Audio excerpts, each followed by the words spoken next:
दोस्तों, आज हम एक नए टॉपिक के साथ नए वीडियो में आज आपके सामने आए हैं। आजकल इन्वर्टर टेक्नोलॉजी का बहुत क्रेज हो गया है दोस्तों। तो जो टेक्नीशियन इन्वर्टर, रेफ्रिजरेटर, एसी और वॉशिंग मशीन का काम करते हैं और आगे काम करना चाहते हैं, उनके लिए ये वीडियो बहुत इम्पोर्टेंट है। तो दोस्तों, हमारे वीडियो को एंड तक देखिए, आपको बहुत बहुत बहुत काफ़ी हेल्पफुल होगा। तो दोस्तों, जो आप वीडियो में टेस्टर किट करके कुछ डिवाइस देख रहे हैं, उसके बारे में आज हम डिटेल से डिस्कस करेंगे दोस्तों, कि डिवाइस टेक्नीशियन को कैसे हेल्प हो सकता है और उसका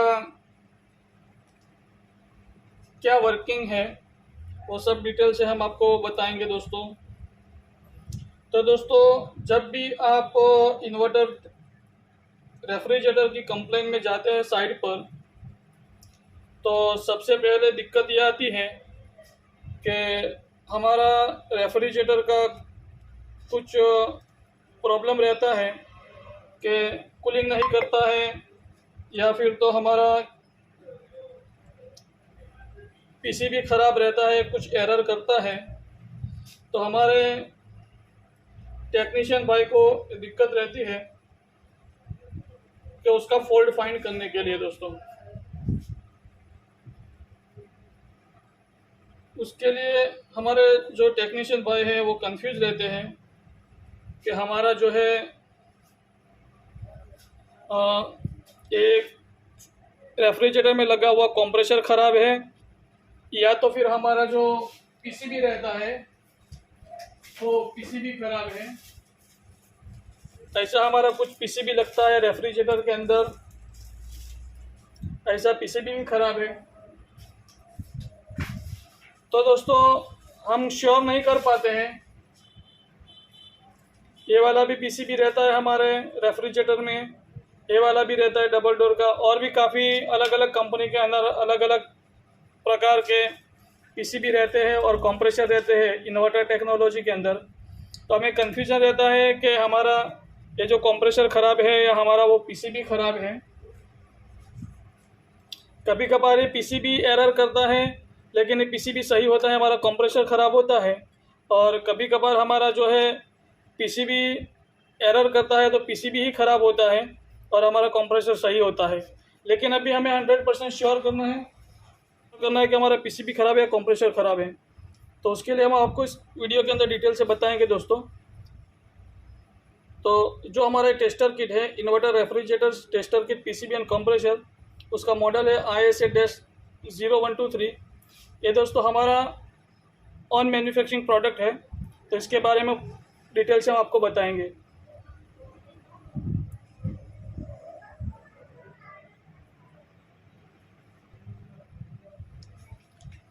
तो दोस्तों, ये टेस्टर किट जो है हमारा 220 वोल्ट एसी पर ऑपरेट होता है।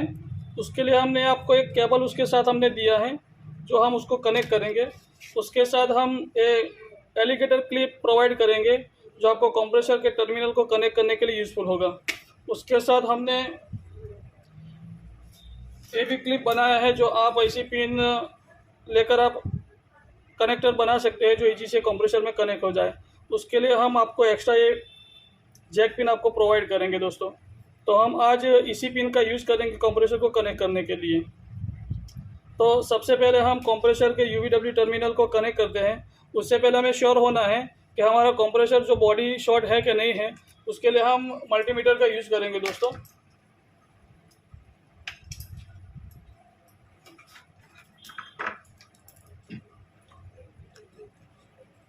तो इस मल्टीमीटर का यूज़ करके हमें कंप्रेसर को बॉडी शॉर्ट है कि नहीं वो शेयर करना है। तो इसके लिए हम मल्टीमीटर को क्या करेंगे, सबसे पहले रेजिस्टेंस मोड पर उसको सिलेक्ट करेंगे।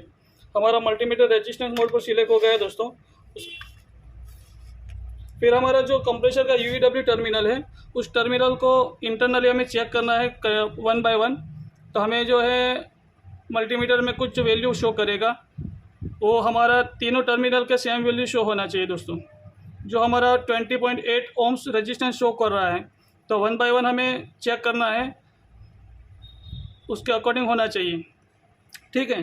तो हमारा जो इंटरनली वाइंडिंग है वो ओके है। अब उसको बॉडी चेक करेंगे कि हमारा शॉर्ट है कि नहीं है। तो अब हम दोस्तों बॉडी शॉर्ट चेक करेंगे। तो हमारा कोई भी टर्मिनल बॉडी से शॉर्ट नहीं होना चाहिए।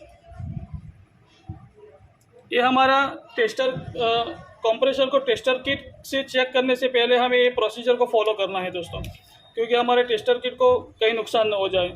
ठीक है। तो हमने ये श्योर कर लिया कि हमारा जो है इंटरनली वाइंडिंग ओके है और हमारा जो वाइंडिंग जो है बॉडी से शॉर्ट नहीं है।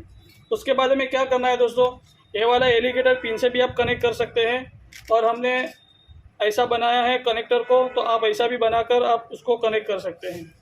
तो हम कंप्रेसर को UVW से यानी उसको कनेक्ट कर देते हैं, और हमारा जो 3 पिन है उसको हमें उसमें इंसर्ट करना है। हमारे जो कंप्रेसर के अंदर यहाँ पर आपको फीमेल पिन, जैक पिन यानी आपको मिलेंगे। उसके लिए हमें यहाँ पर मेंशन किया है इन्वर्टर कंप्रेसर टेस्टर, यानी ये पिनों का यूज़ हमें इन्वर्टर को कंप्रेसर को चेक करने के लिए यूज़ करना है।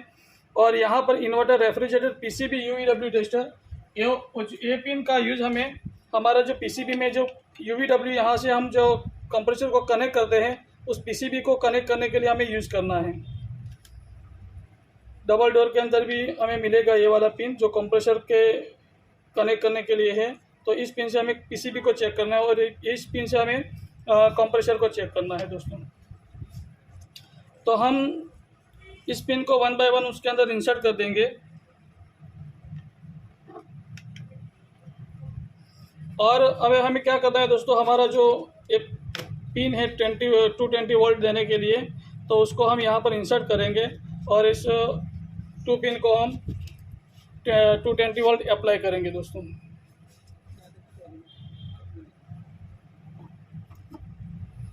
तो हमने यहाँ हमें मेन सप्लाई ऑन कर दिया है, लेकिन हमारे टेस्टर के अंदर कुछ भी सप्लाई नहीं आया है। जब हम यहाँ पर हमारे एक स्विच दिया है, जो यहाँ पर हमें 3 स्विच दिया है, S1, S2 एंड S3। तो S1 को जब प्रेस करेंगे तो हमारा पावर ऑन LED है वो जो ऑन हो जाएगा। उसके बाद हमें S2 स्विच को ऑन करना है तो हमारा LED 1 ऑन हो जाएगा, और लास्ट में हमें S3 स्विच को ऑन करना है तो हमारा LED 2 ऑन हो जाएगा।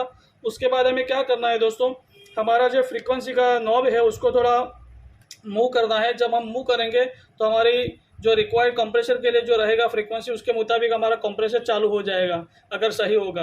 अगर कंप्रेसर हमारा ख़राब होगा तो यहाँ पर एरर करेगा।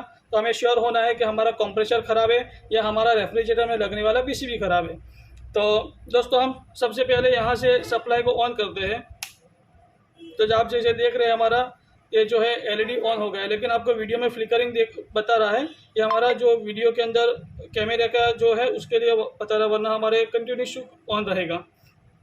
उसके बाद हमें S2 स्विच को ऑन करना है तो हमारा LED 1 शो हो गया, एक बार चालू होकर बंद हो जाएगा। उसके बाद दोस्तों हमें S3 को ऑन करना है और हमारा कंप्रेसर चालू हो गया दोस्तों। ये हमारा बाय डिफ़ॉल्ट उसने फ्रीक्वेंसी को डिटेक्ट कर दिया और आप यहाँ से देख रहे हैं।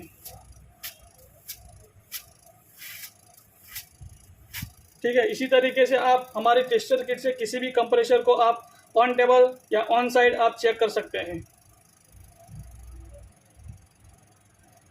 यहाँ से आप उसको थोड़ा एडजस्ट भी कर सकते हैं, उसकी स्पीड को, और आप इसी तरीके से किसी भी कंप्रेसर को इजी से चेक कर पाएंगे दोस्तों। तो आप टेक्नीशियन हैं और हमारे टेस्टर किट के बारे में आप परचेस करने में इंटरेस्टेड है तो आप हमें डिस्क्रिप्शन में दिए गए नंबर्स पर कांटेक्ट कीजिए।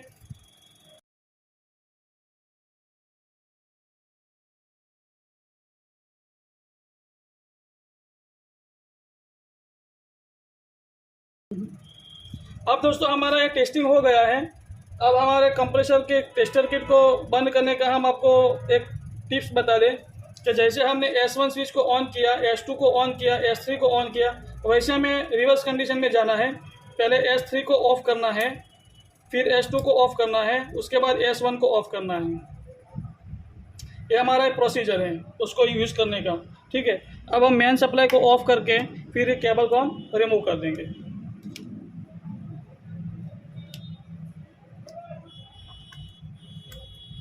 तो दोस्तों ये था हमारा टेस्टर किट को कैसे यूज़ करना है, कैसे हेल्प हो सकता है आपको साइट पर, इसके बारे में इन्फॉर्मेशन था। तो इन्फॉर्मेशन आपको कैसा लगा? अगर अच्छा लगा है तो हमारी वीडियो को लाइक कीजिए, अपने दोस्तों को शेयर कीजिए, और अगर आज तक अभी आपने हमारे चैनल को सब्सक्राइब नहीं किया तो हमारे चैनल को सब्सक्राइब कीजिए। Thank you very much.